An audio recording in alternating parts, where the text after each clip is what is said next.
Առողջ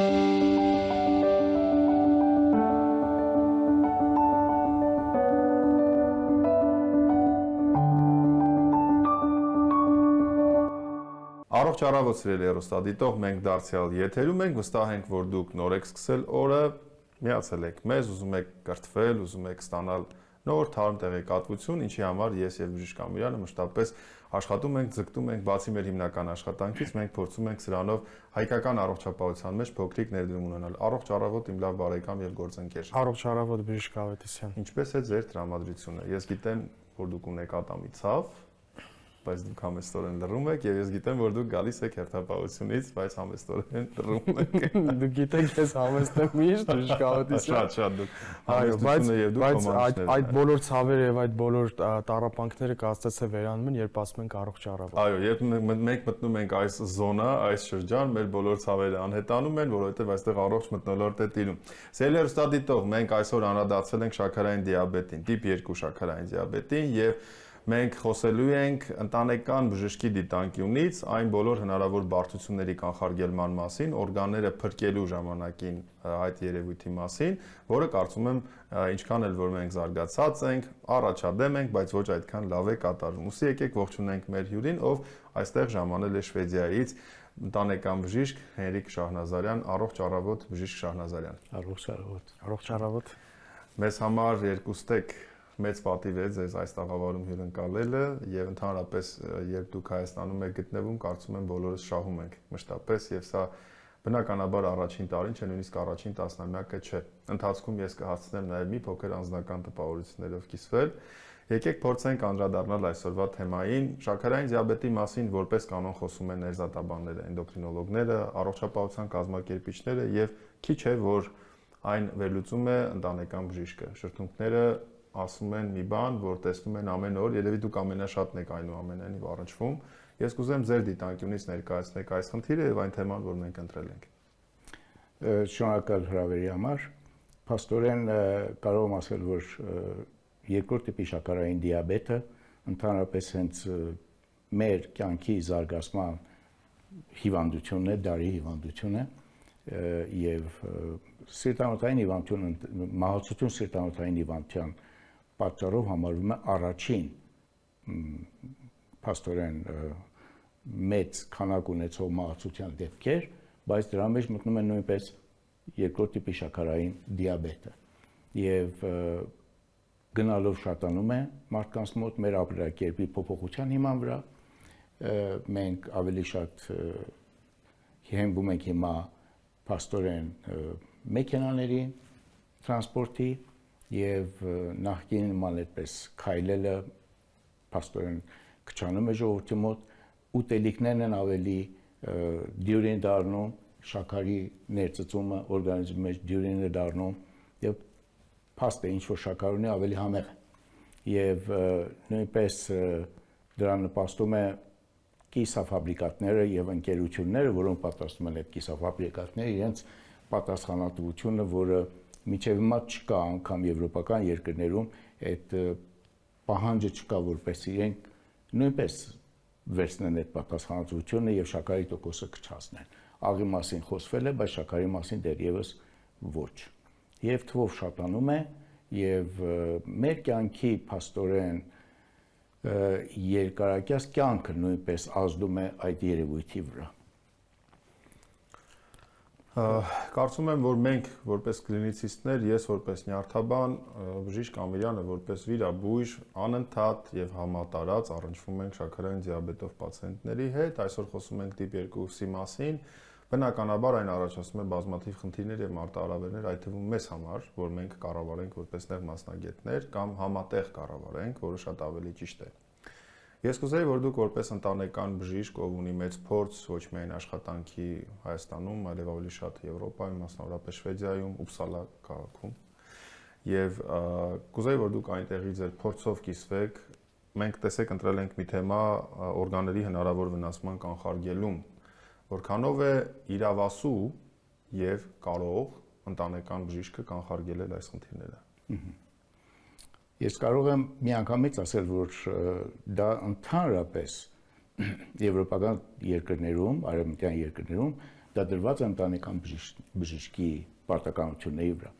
Երկրորդ տիպի շաքարախտը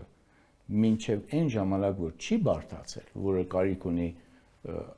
ստացիոնար բուժում, դա բուժում է ընտանեկան բժիշկը։ Դա իր շարունակականությունն էլ կատարում է ընտանեկան բժիշկը։ Մենք այդ հիվանդներին փաստորեն տարին մեկ անգամ, եթե բարդացած չի, եթե ասենք կառավարման մակարդակի վրա է, մենք բժիշկներս ենք հանդիպում, իսկ 6 ամիս մեր հանդիպումից հետո, էլի նույնպես շեշտեմ, եթե բարդացած չի, փաստորեն բուժքույրը, որը պատասխանատու է դիաբետի համար, շաքարախտի համար, որը ամեն մի ամբուլատորիա ունի այդպիսի բուժքույր, նրանք են հետևում։ Նրանք ավելի շատ ժամանակ ունեն, նրանք կարողանում են այդ հիվանդին փաստորեն ինչ որ հարցումներով եզրակացության ասնել ոնց է հիվանդը ապրում, ոնց է սնվում, ծխում է, չի ծխում, ինչքան է ալկոհոլային խմիչք օգտագործում, որովհետև դրանք մեծ դեր ունեն շաքարախտի հիվանդության բարդությունների մեջ եւ բարդացների մեջ։ Եվ եթե բուժքույրը գտնում է ինչ որ պետք է կատարվի դեղերի, ասենք, տեղաշարժ, նոր դեղեր օգտագործեն կամ հին դեղեր, որ ունեն դոզը շատացնել կամ քչացնել, մեզ հետ խորհրդակցում են եւ հիվանդին մենք կարողանում ենք այդպես օգնել։ Սերտ համագործակցություն կա բուժքրոջ եւ ընտանեկան բժիշկի մեջ, բայց ընտանեկան բժիշկը լրիվ մինչև բարդացումը լրիվ պարտականությունը հետևելու եւ բուժելու իր վրա է։ Այսինքն, եթե ինսուլինապահանջ ձև է, անգամ ինսուլինի դեղաչափերը դուք եք որոշում, այդ դեպքում ներզատաբանները, էնդոկրինոլոգները ինչով են զբաղվում։ Այո, ինսուլինը մենք ենք նշանակում։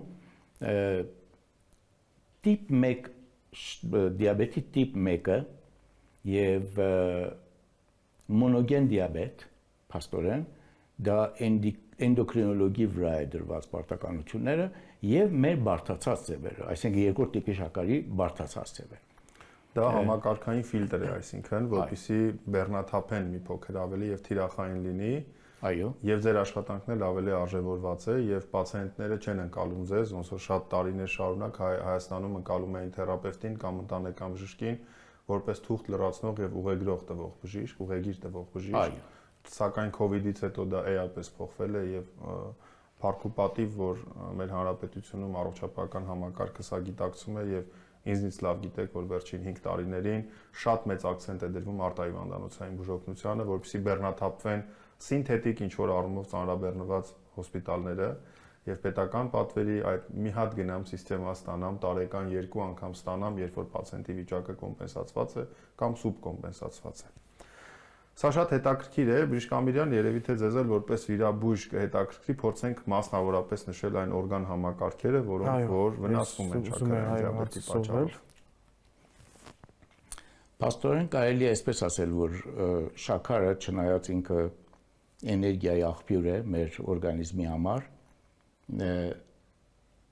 չափավոր ձևով, բայց եթե ոչ չափավոր է լինում, դա ամենավտանգավոր թույնն է օրգանիզմի համար։ Նա ախտարելով փաստորեն անոթների ներքին պատերի ինթիման, եւ դա ոչ միայն մեծ անոթները, այլ ինչ անոթ որ մենք ունենք, մազ անոթները եւս, որոնք մեծ դեր են խաղում փաստորեն մեր օրգանների հյուսվածքների նյութափոխանակության մեջ, դրանք ախտահարվում են։ Ախտահարելով փաստորեն օրգանն է վնասի ենթարկվում։ Եվ մեզ համար ամենավտանգավորը դա երիկամն է, աչքերն են եւ մեր ոտքերի վերջույթների, մանավանդ ոտքերի ներքևի հատվածները, որը մազանոթներ շատ ունենք եւ եթե ախտահարվում է, փաստորեն առաջանում է խոցեր, հետագային առաջանում է բարդություններ խոցերի եւ հիվանդի, ինչքան մենք ունեցել ենք հիվանդներ, որը ստիպված են եղել մեր խորհուրդները ամպուտացիա անել, բայց հիմա փառք Աստծո նոր բուժման ձևերով հետևելով հիվանդին ընդհանրապես ոչ միայն արևմտյան երկրներում, նույնպես Հայաստանում եւ մեր մակարդակի երկրներում բավականին ամպուտացիաները քչացել են, որը մեծ բեռ են ամեն մի ամպուտացիա մեծ բեռ հասարակության վրա, որովհետեւ այդ խեղճը արդեն չկարողանա աշխատել եւ պետք է ապրել, պետք է հասարակություն վճարի դրա համար։ Եվ իսկ Բժիշկ Շահնազարյան, նշեցիք, որ հսկողություն է սահմավում։ Ես կուզեի խոսենք այդ հսկողության մասին եւ խոսենք այն դեպքերի մասին, երբ որ բուժարոյի մոտ հայտնաբերվում է նախադիաբետ, պրեդիաբետ եւ ինչպիսի հսկողություն է սահմավում, որպեսզի հետագայում կանխվի դիաբետի զարգացումը։ Այո, հետաքրքիր հարց։ Ուրեմն հայտնի խոսք կա, որ ասում են, այն օրը, որ մենք դիաբետը հայտնաբերում ենք, շաքարախտը հայտնաբերում ենք հիվանդի մոտ, պետք է հաշիվ անենք մոտ 4-5 տարի առաջ դա սկսել է։ Եվ փաստորեն միգուցե քանի որ օրգանիզմը կոմպենսացնում է եւ հիվանդներ չեն զգում, որ միանգամից իրենց մոտ այդ երևույթները, որ շատ ջուր խմել, շատ միզել, շաքարի հակում դեպի շաքար ունենալը դանդաղ է ընթանում, չեն կարողանում զգալ դա եւ երբ որ դիմում են արդեն անցել է բավականին երկար եւ շաքարի բարձր տոկոս արյան մեջ արդեն իր բացասական դեր ունեցել է մեր անոթների օրգանների վրա։ Հիմա այսպես մի բան կա, որ այսինքն ամեն տարի եթե մենք հիվանդներին, եթե ունեն անգամ արյան բարձր ճնշում, եթե ունեն դիմում են ուրիշ երևույթների համար, հենց նկատում ենք, որ իրենց անամնեզի մեջ եղել է, պապան կամ մաման ունեցել է շաքարախտ կամ եղբայր ունի, կամ նայում ենք ընդհանուր հիվանդի կառուցվածքին եւ տեսնում ենք ինչ որ գեր հիվանդ է, այսինքն քաշը ավելի շատ է նորմայից, մենք նշանակում ենք շաքարի, սոված փորի վրա շաքարի եւ գլիկոզացված շաքարի թեստ, որպեսզի կարողանանք հայտնաբերել արդյոք ունեն թե չէ։ Դա սկզբնական շրջանում։ Հետագային կարելի անել փաստորեն ուրիշ թեստեր, որ մենք ունենք, շաքարի տարողության թեստը 2 ժամ հետո, հիմա խմում է 2 ժամ հետո ինչքան է այդ թեստերը, որպեսզի կարողանանք հայտնաբերել եւ ժամանակին բուժարոյին մենք օգնություն ցույց տալ եւ առնենք մեր հսկողության տակ։ Մյուս փաստորեն ձևը դա ամեն մի մենք համարում ենք, որ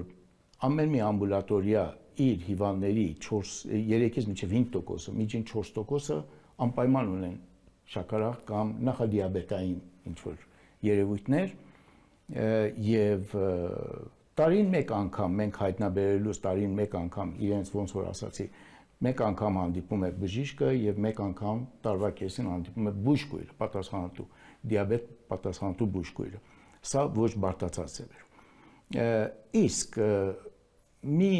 նոր երևույթ էլ որ մենք հիմա ունենք, այն կանայք, որոնք իրենց հղիության ժամանակ ունեցել են դիաբետ, բայց ծննդաբերությունից հետո դա անցնում է փաստորեն, մենք դրանց առնում ենք հսկողության տակ, որովհետև գիտենք, որ հետագային դա կարող է բարդանալ եւ դառնալ երկրորդ տիպի շաքարախտ։ Դա էլ նորություն է եւ մեր գիտելիքները ընդհանրապես դիաբետի մասին շատ է շատացել, որ թույլ է տալիս, որ նորանոր հիվանդներ կամ բուժարուներ կամ անձիկ, որոնք ունեն դիաբետ, մենք հայտնաբերենք։ Օրինակի համար նախկինում մենք միայն խոսում էինք տիպ 1 եւ տիպ 2 շաքարախտի մասին։ Բայց հիմա ունենք փաստորեն լադա, որը առաջանում է տարիքավորների մոտ առաջին տիպի շաքարախտի նման, ունենք մոնոգեն դիաբետ, որը մի հատ գեներից փաստորեն ինքը հիվանդ է, չկարողանում օգնել եւ դրանց փաստորեն գենետիկական ուսումնասիրությունը կատարում է էնդոկրինոլոգը։ Էնդոկրինոլոգը միայն դիաբետի հետ չի զբաղվում, էնդոկրինոլոգը ունի բավականին ուրիշ աշխատանքներ եւ իրենց մեջ կան էնդոկրինոլոգներ, որոնց մասնագիտությունը, այսինքն ուղղությունը ավելի շատ դեպի դիաբետ է։ Diabetologist ենք։ Diabetologist։ Բայց իրենց պարտականության վրա դրվում է տիպ 1 եւ մոնոգեն մեր երկուսի բարդացած ձևը մոնոգեն եւ լադաներ։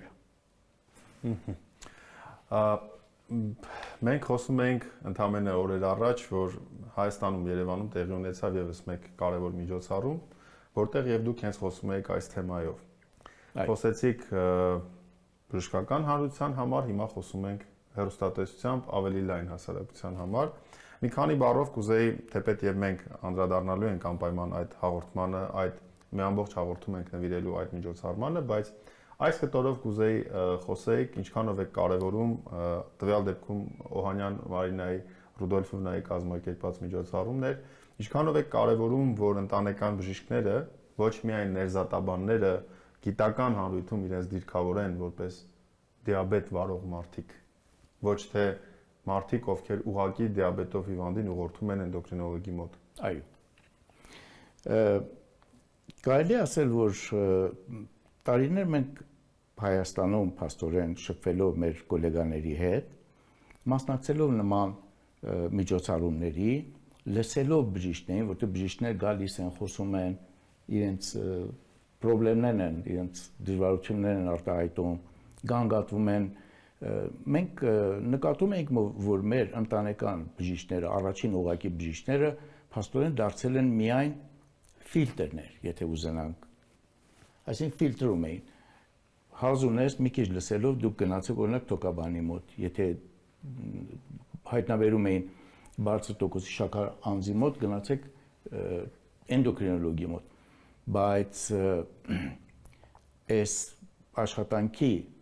այս նման աշխատանքի մեծ մասը փաստորեն մեր երկրներում, եվրոպական, այսինքն երկրներում, դա դրված է ընտանեկան բժշկի վրա։ Ընտանեկան բժիշկը դա վարում է, ընտանեկան բժիշկը հսկում է, որովհետև այ ընտանեկան բժիշկ, որ ասում է փաստորեն, ես ունեմ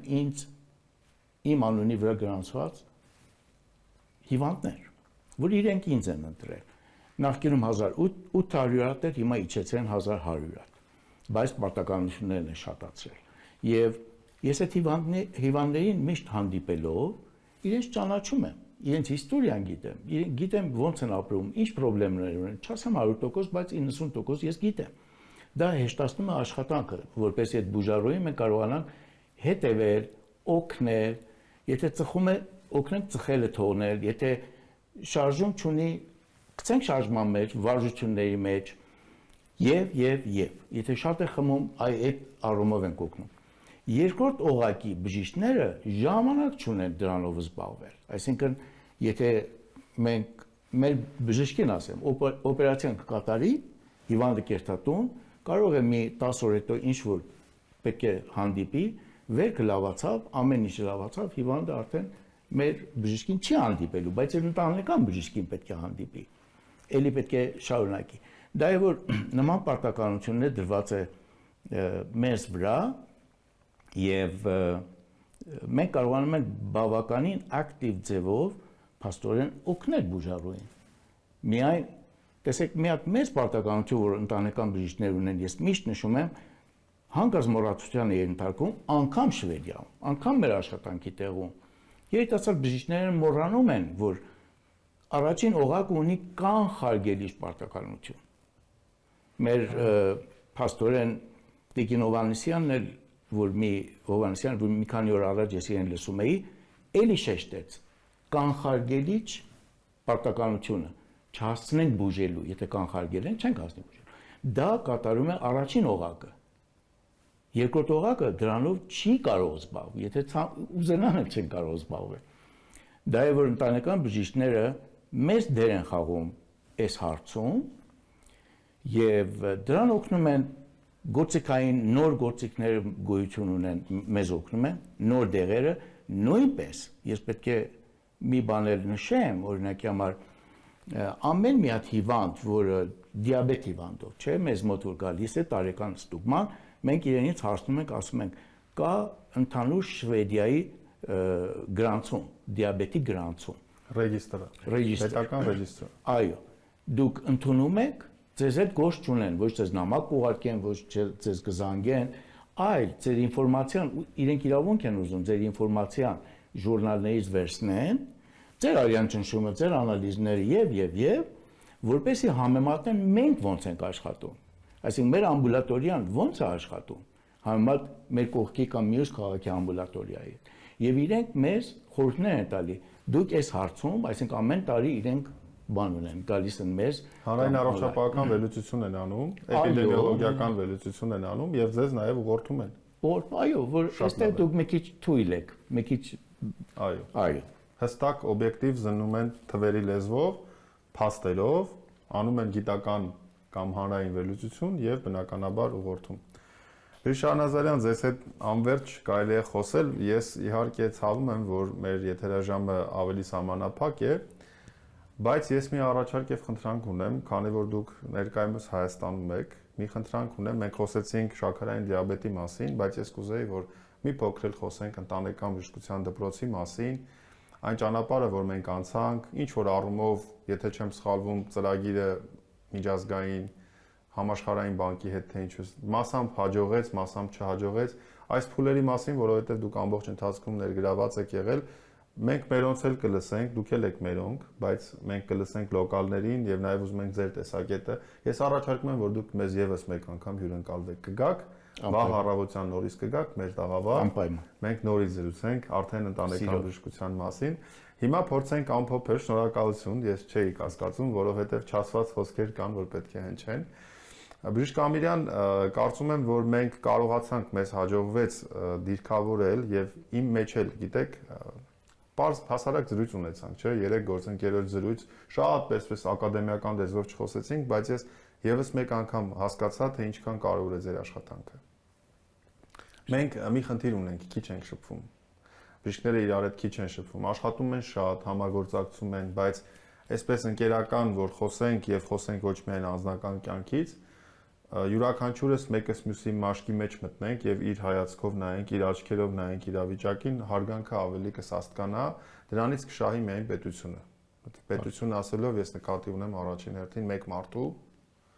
եւ այդ մեկ մարդու շուրջ հավաքված իր ընտանիքը եւ հետո այդպես այդ մոդելը ինձ համար մի մարդն է եւ հետո ընտանիքն է։ Դա է պետությունը։ Պետությունը բաղկացած է տարբեր բջիջներից, բջիջների խմբերից։ Մի մարդը բջիջ է եւ այդ բջիջը պետք է լինի առողջ։ Այստեղ շաքարային դիաբետը իհարկե մեզ համար, ոչ միայն մեզ համար, ամբողջ աշխարհի համար լրջագույն մարտահրավեր է եւ ամենասկզբում հաղորդման դուք շեշտեցիք մի քանի գործոն՝ հիպոդինամիան, շարժման անկումը, ժառանգականությունը, երկարաժամկետ, արդեն երկարակեցությունը եւ բազմաթիվ այլ գործոններ։ Սիրելի հեռուստադիտող, որպեսզի մեր քննարկումը չվերածվի պարզապես ինքնանպատակի, մենք հաստատ պարոն Հենրիկ Շահնազարյանը այս կեժամը կարող էր գնալ եւ զբոսնել այգում, վայելել աշնանային Երևանը, բայց մենք եւս մեկ անգամ նպատակահարմար գտանք անդրադառնալ շաքարային դիաբետին։ Գիտեք, մեզի ծուղակ կա, երբ որ մենք կարծում ենք, որ հիվանդությունը շատ տարածված է, զարկերակային ճնշումը, շաքարը, մենք ամեն ինչ գիտենք, ամեն ինչ հասկանում ենք, բայց դա բնավ այդպես չէ, որովհետեւ բժշկությունը խելահեղ տեմպերով թվայնացվում է, բարձր տեխնոլոգիաները մուտք են գործում մեր կյանք, նույն բժշկական տվյալները նորովի են վերծանվում, big data կոչվածը մեծ տվյալները նորից են մեզ թույլ տալիս հետադարձ հայացք նետել, պատմական հայացք նետել եւ սա փոխում է մեր իրականությունը։ Եկեք լինենք իրազեկված, եկեք բաց լինենք բժշկական ինֆորմացիայի նկատմամբ, եկեք հարգենք բժիշկներին, այն մարդկանց, ովքեր մեզ հետ աշխատում են, եւ նաեւ մենք մեր համակարգում մի փոքր այլ է, էնդոկրինոլոգները ավելի առաջնային դեր ունեն եւ ցավոք սրտի դեռևս ընտանեկան բժիշկը թերապևտը ավելի շատ մնում է ուղղորդող, վերահսկող, ընդհանուր պատկերը տեսնող մեկը։ Դա էլ մեր մոդելն է, մենք չդժգոհենք։ Սիրելի հեռուստադիտող, հաճախ դիմեք բժշկի, եթե ունեք շաքարային դիաբետ տիպ 2, անպայման արեք ամեն բան, որ դուք չունենաք բարդություններ, այդ բարդությունները ամբողջ աշխարհին հայտնի են, եւ եթե դուք չունեք այս կամ այն աստիճան, դա դեռ չի նշանակում, որ թաքնված թշնամին չի բերելու մի օր սրան։ Խմեք ձեր դեղերը պատշաճ, ինքնաբուժությամբ մի զբաղվեք, իսկ մենք բժիշկ Ամիրյան մեզ մաղթեմ, որ մենք որպես նյարդաբան եւ վիրաբույժ չունենանք շատ ծանր դեպքեր, որովհետեւ դրանք հանգարում են նաեւ մեր մասնագիտության մեջ հստակ բուժում իրականացնելուն։ Առողջ եղեք, կհանդիպենք։ Հաջողություն։ Հաջող։